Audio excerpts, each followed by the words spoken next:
They could do this to anyone. They can do it to you or me or any man watching this. Any man watching this. They can put in the BBC, 9 years ago you did something. They won't tell you her name. They won't give you any chance to defend yourself because you have no idea what they're talking about. And they will print it on repeat until you lose your job and lose your bank and lose your social media. And then you're going to sit there bankrupt and depressed. And then they're just going to move on from you. And if you don't die, if you're like me, a cockroach who refuses to die, if you sit around and refuse to go away, they're going to make up a new one. In his viral interview with Patrick Bet-David, Andrew Tate reveals never-before-known details about his interview with the BBC, the false promises the BBC made before the interview, and the potential dangerous attacks that can come as a result of Andrew exposing such a major media organization. We watched the BBC interview with Musk, right? And he goes up and the guy opens up the question with, why'd you agree to do this interview? He says, well, I don't know, what's the name of the BBC? And he's trying to mock them and all this stuff. And there's a part of it where, he calls them out for the mistakes they made. Yeah. And if you go to the bottom of the interview on BBC, you'll see comment section saying, why'd you cut that out? Because Musk puts it on Twitter, but they didn't put it in the interview. Then you watch the interview with you. The first question they ask you was, what's the first question? Hey, you've been accused of serious crimes, rape or something like that. Right off the bat, they ask that question of you. And then you see the interview, Lucy Williamson, I believe, her first question was, you're facing some very serious allegations. Have you raped anybody? That's the open question that they ask you. And the video they put up, the first one, they take it down. The second video they put up, that's 12 minutes like the highlight one, they turn, the comment section is open. There's 80,000 plus comments there. Then you look at Philip Schofield, and you just brought up Philip Schofield. For people that don't know who Philip Schofield, do you mind explaining to people who he is? Yeah, he was a TV presenter in England. He was very famous. He ran the morning show, and he was grooming children for a very long time, and all the staff knew about it, and the people who worked on the show with them were being groomed by him, and everybody knew, and it was all a big ha-ha-ha joke. And now he's come out saying, oh, please don't pick on me, I feel sad, and the media is saying, I'll leave the guy alone. He is, when you go look up his Wikipedia, it says he rose to prominence as children's BBC continuity presenter from 85 to 87. Then went on to do programs on BBC and ITV for Going Live, This Morning, Dancing on Ice, All-Star Mr. and Mrs., The Cube, and a bunch of other things. And they interview him, okay? While he's going through the mess, after 27 years of being married, this one guy that he groomed since 10 years old, his name is McGreevy, I want to say, something McGreevy, that he's going through the process. Matthew McGreevy, they met at 10 years old at a theater group. At 15 years old, Philip follows him on Twitter. While the kid is 15, he follows him on Twitter. The guy celebrates it. Long story short, Ruth Langsford, they work together with. She files a complaint. Then right after filing the complaint, McGreevy gets fired. Then he has to take a break. Then he comes out after 27 years telling his wife, and hey, I'm gay, I'm coming out of the closet. He's got 2 daughters. But there's a part of it where Matthew calls his wife and says, hey, your husband and I had an affair together when I was 19 the first time and 20 and all. Nobody knows if it was before or not. The interesting thing about him is his brother, Timothy Schofield, I don't know if you know about his brother. Oh, what, the one who's in jail for being a pedophile? Was convicted of 11 sexual offenses involving a child between October 2016 and 2019, including 2 sexual activity with a child. Here's how the interview started. First question, the guy asked him, he says, you've had quite a week. How are you? Opening question. Versus the question they ask you on the opening, right? And then he turns around and says, the media's interest in the affair was motivated partly because of homophobia, alleging that an affair with a much younger woman would have not generated such a scandal. So he gets protected. And he says, all those people who write those stuff, do they ever think that there's actually a person on the other end, right? This is proven. By the way, this is the part where even when somebody's watching you and saying, why are they taking him to court? Maybe he did something. Why are they taking Trump to court? Maybe he did something. Why are they taking this guy? He must have done something. There must have been something there, right? It's stuff like this BBC does. If BBC are watching this right now, I want to kind of remind you of your mission statement that you have on your website. We're going to put the link below to your mission statement. You can go find it. Here's what your mission statement is, BBC. This is why you've lost some credibility the last couple of years. To act in public interest, serving all audiences through the provision of impartial, keyword impartial, high quality and distinctive output and services which inform, educate, and entertain. You say you inform, educate, you entertain, yet you conceal misinformed, and your content's quite frankly boring, you're cherry picking on people that you're talking to. So a message like that gets the average person to say, everything with you is allegedly, everything he did is proven, his brother is proven, yet let's leave him alone. Poor guy, let's target him. This is where their argument has leaks in it. And somebody like you can tear it up. Absolutely. Philip is part of the club, and I'm not. And this is the thing. I'm a mentally resilient person, right? 14 months they've attacked me. I'm not going to sit and complain about that because that's not how I operate as a man. 14 months they've complained about me. If you type Romania, human trafficking, you type in any of these things, my name comes up, my face, I'm a bad person. I've lost all my bank accounts. I've lost all my social media accounts. I've been vilified all across the matrix in every single possible way. They print my face every single day with something negative next to it daily. Nobody gives a shit about my mental health, right? Because I'm the enemy. And what's scary about this is Lucy Williamson herself, she was begging me for an interview. The BBC were begging me for an interview. I don't need any of these people. The only reason I even sat down with the BBC is because they were begging me. I can go and just say my own words and get plenty of views, right? But the whole time I was in jail, they're begging me for an interview. Can we speak to him on the phone? Maybe you can give an interview from jail. Can we have an interview? Please, please, please, please. And I was saying, why do I want to talk to the BBC? And the BBC were saying, no, we don't want to do a hit piece. We want to come across, we want to be impartial. This is what they're telling me. This is what they're telling me. We want to be impartial. We believe there's a side of the story that hasn't been told. We're really interested in some of the, let's say, what's the word? I don't want to get this wrong. Inconsistencies in the Romanian justice system. We're very interested in his side of the story. There's been enough hit pieces. We want to tell the other side. We want to hear Andrew Tate's story. And I said no, on repeat. Then they sent me a list of questions. I didn't even ask for a list of questions. That's not who I am. I don't have to script. I never asked for a list of questions. They sent me a list of questions. Here's what we're going to ask. It's about his mental health. It's about the Romanian justice system. It's about the fact he hasn't been charged. His liberty's been deprived. All this stuff. And I thought, well, that's kind of interesting. Maybe it's a bit interesting. And the Matrix is obviously printing lies about me. And these are some interesting questions from the Matrix for the first time ever. Okay. They walk in here all smiles and happy, all smiley faces trying to take me off guard. I already had my list of questions, right? It's all going to be nice and easy. I sit down, and they instantly attack me. They put the cameras on first, and they attack me, expecting me to stutter and make a fool of myself. It's kind of like they tried to sucker punch me. I'm in the club, and they're my friends shaking my hand, and they tried to hit me and knock me out. And this is the thing that's so amazing about it. Yes, I destroyed the BBC. But of course I did, because I'm smarter than all of them.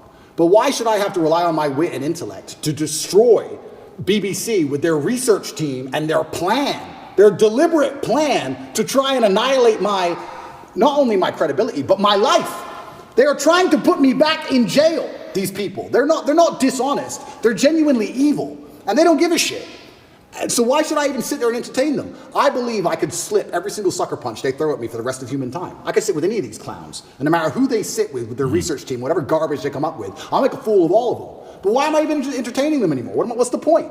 That was the last chance I gave mainstream media. They lied for months to get that interview with me. Completely dishonest, head to toe. And like you said, they sit with Philip. Are you okay? Are you okay? We heard your mom's upset, that poor old lady. Maybe everyone should stop talking about it because his mom's upset. Let's not talk about it anymore because his mother's old. You're either part of the club or you're not. You have to sell your sanity nowadays. If you sell your sanity, you're afforded protections. That's the reality of it, because if you're a sane thinking person, you don't buy their bullshit. And that's what upsets them. They don't want anybody who thinks for themselves. They need you to they want you to believe exactly what's on the television screen.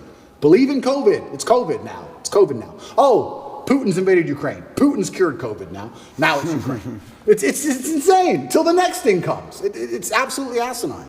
It's quite infuriating when you look at the different ways that the media, and specifically the BBC, decides to cover people in such a positive light who have actually committed crimes, been charged, been proven that they've done these bad things. And then they paint these other people in such a negative light, like Andrew Tate, who've only been accused of such things and haven't been proven of them. And when you pay attention to who gets covered in certain ways, you can tell who's in the club, as Andrew says. And if you want to learn directly from Andrew Tate and join the real world, click the link in the description. Did any of the questions that they sent you ahead of time? Zero. By the way, there was no that's not how we operate. asked us ahead of time whatsoever. Did they ask you any of the questions they Zero. said they were going to ask you? Zero. They start with an attack and it became a battle instantly. Did they ask you at any point what jail was like? Zero. What your mental health was like? Zero. How, like, you completely missed the mark when everyone wants to know what was jail like. And they don't even ask you that question. But this is what's so interesting about it. These people are so detached from reality, because they are genuinely detached from reality. They think that finding a video I made 8 years ago, a 4-hour speech I made 8 years ago, and finding one line of it without context that can be misconstrued, they think that sitting down with me and saying that to me is an aha moment. Nobody cares. Because you're taking out of context, one. And I said you're taking things out of context. She goes, I'm not taking it out of context. I said, if you're presenting it without context, that's taking it out of context. That's what it is. You're lying by omission. I said that to her after the camera's off, and she looked at me because she didn't understand. When you omit details, when you refuse to put in all of the details, you can lie by including one detail which may happen to be true. You can tell the truth and miss all the details around the truth, and you are lying by omission. You're lying by omission. And you're sitting here saying, oh, you said this 8 years ago. Nobody cares. Because they know me, and they know I didn't mean it in that way, and they know it's taken out of context, and they know that it's an old video on the internet, and it's not even an aha moment they think it is. But they just want to sit with you for an hour, attack you and attack you and attack you, wait for you to make one mistake. If I would have stuttered or made a single mistake, that's the only 3 minutes they would have shown.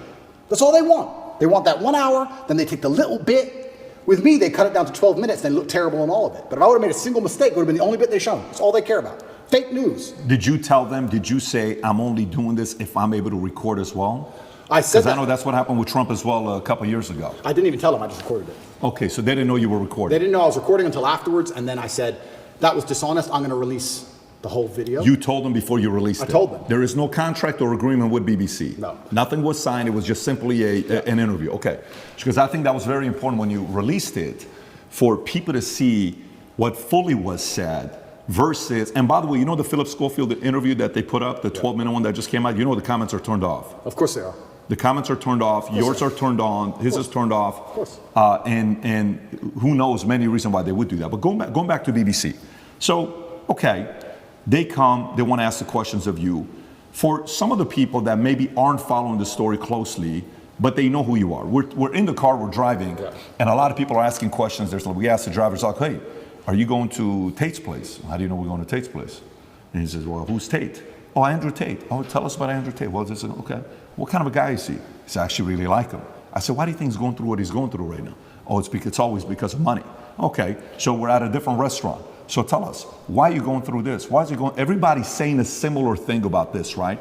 But for those who don't know, there's 3 different camps. Yeah. The camp that already sees you guilty, it doesn't matter what they read. So for example, this story here, you know, from BBC came out just last night, 10:30. Andrew Tate choked me until I passed out, UK woman claims, right? This is Alice, another anonymous name, just like Sophie, right? Yeah. But there's 3 camps. There's those that say, well, look, I'm already thinking he's guilty. I don't like him anyways. I need anything to get me to think he's guilty. Yeah. Whatever it takes. I don't have to do my own due diligence. I just have to hear anything. Then there's the camp that's a diehard fan. There's nothing you can do that they did wrong. You can, you know, in their eyes, it's going to be wrong. Then you have the people in the middle that are the reasonable ones, that are saying, you know what, let me look at this. What about this? What about that? The people in the middle may say the following question. They may say, and I may have asked this question from you last time as well.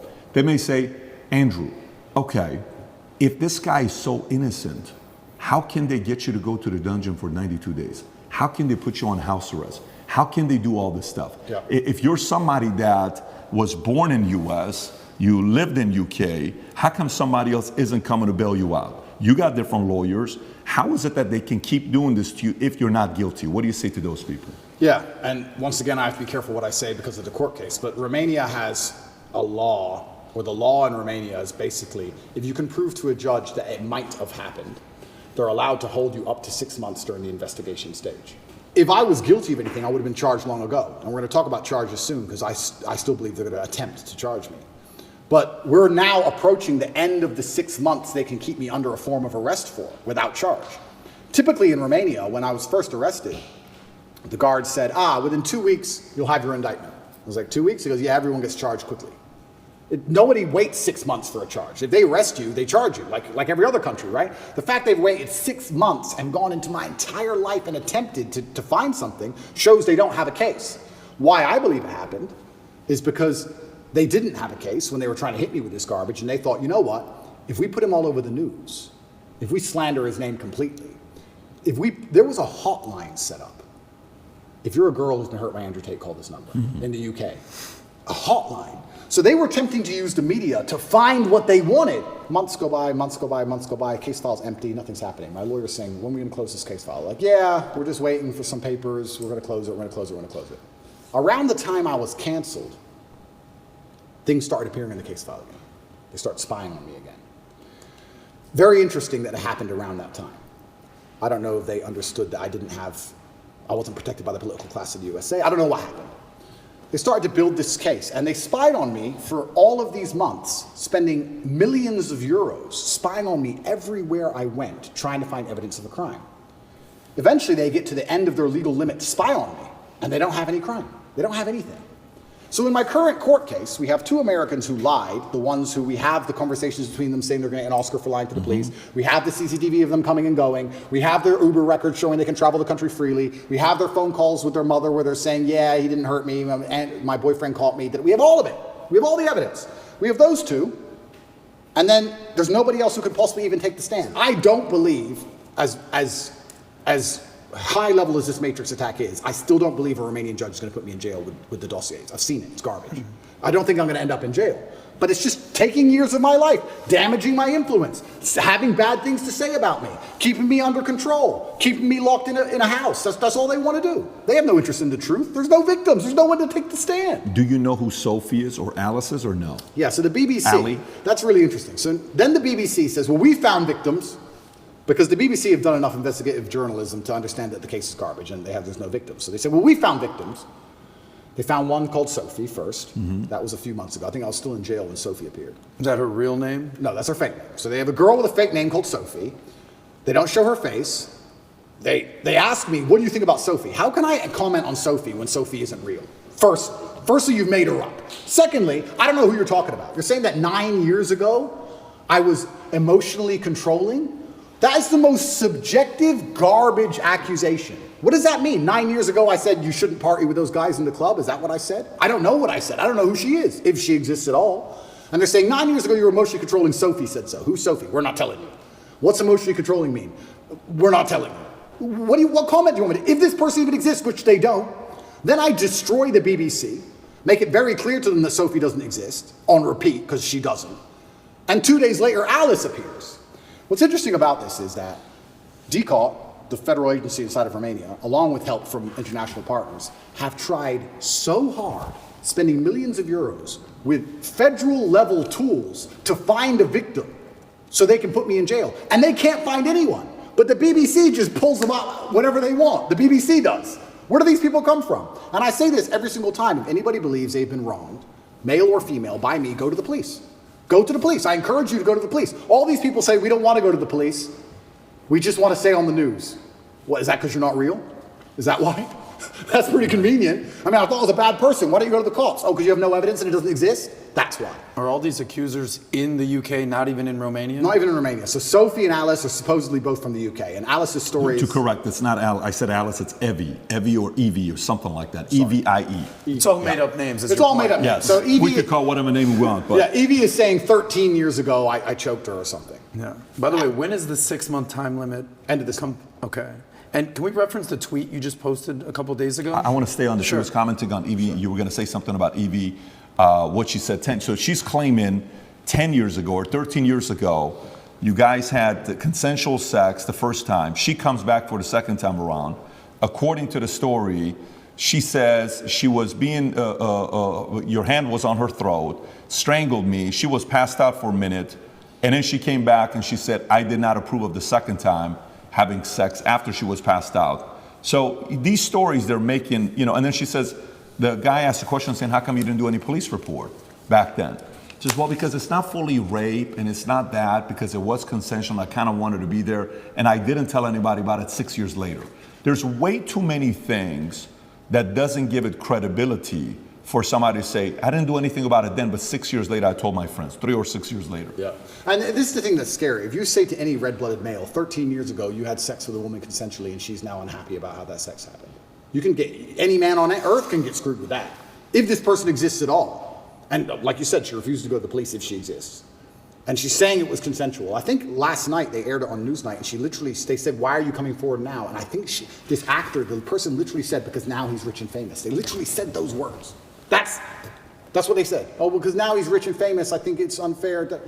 It's asinine. I don't understand genuinely how a man can protect himself in the Western world anymore. How can you even exist anymore? If this is what they're going to hit you with as soon as you get to a certain level of influence, there's no man on earth who's safe from this. I said this to my judges. I had a few male judges. I said, they could do this to you. They could do this to anyone. They could do it to you or me or any man watching this. Any man watching this. They can put in the BBC, 9 years ago you did something. They won't tell you her name. They won't give you any chance to defend yourself because you have no idea what they're fucking talking about. And they will print it on repeat until you lose your job and lose your bank and lose your social media. And then you're going to sit there bankrupt and depressed. And then they're just going to move on from you. And if you don't die, if you're like me, a cockroach who refuses to die, if you sit around and refuse to go away, they're going to make up a new one. It's crazy. And it's genuinely scary. And you're not safe from it anywhere anymore. I will say right now on this podcast, I encourage absolutely anybody who believes I've harmed them, male or female, to go to the police with evidence, and we'll go to court. Let's do it. I don't harm people. If I was harming people, I wouldn't be out here as open as I was. The biggest criminals and the biggest gangsters and the most heinous people on earth don't have social media. You know this. If I see a guy with an Instagram pretending he's a gangster, he's not a gangster. The real gangster hasn't got Instagram. But that's the reality of it. You think I'm going to become the most Googled man in the world if I've been running around hurting people? It's absolutely insane. And I think there has been a shift in the consciousness. I think, especially because of COVID and a few other things, people are starting to understand that all these people do is lie. I think people are starting to understand that. And the harder they try and hurt me with these lies, the less people believe it, which is scary for me. Like I said earlier, it's scary. They keep coming up with more garbage. The bullets keep bouncing off. So now they're sitting around going, we can't convince the world this person is a bad person. How do we get rid of him? That's the scary part. And since the BBC's attacks do not seem to be working on changing the public perception of Andrew Tate, and since the Romanian law case seems to only be building more support for Andrew Tate, other than the crazies who already hated him, first let's hope that the truth gets found in his criminal case. But secondly, if he is relieved of all the charges and not charged and not put in prison and he's back to his normal life, there's going to be an endless amount of more attacks that's going to come, I foresee, from media companies, media outlets, other social media people that have an influence, celebrities maybe. There's going to be a continual all-out attack just like we've seen with Donald Trump, even sometimes with Elon Musk, and other controversial people that are pushing against the liberal agenda of Hollywood and most social media. It's probably never going to end for Andrew. And hopefully this timeline does not go as Andrew has predicted, where he said, first they try to lie about you, then they try to put you in jail, then they put a bullet through your head.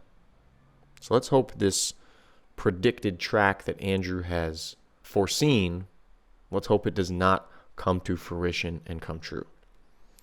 And if you want to watch another clip of Andrew's from this viral interview with Patrick Bet-David, you can click right here or subscribe if you want to know when I post a new video. And if you want to learn directly from Andrew Tate and join the real world, click the link in the description.